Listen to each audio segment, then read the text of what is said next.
that of Peter Obi. But nevertheless, I don't think everyone is relevant in their own states. You understand? Exactly. But your attribute matters. You understand?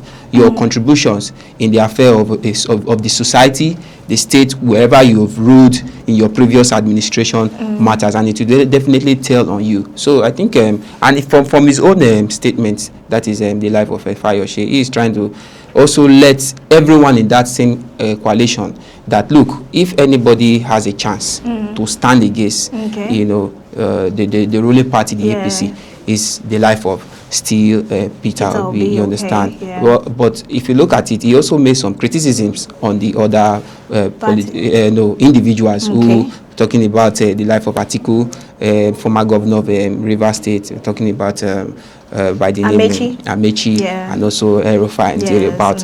But if you look at these people, has the political party which they're based in right now.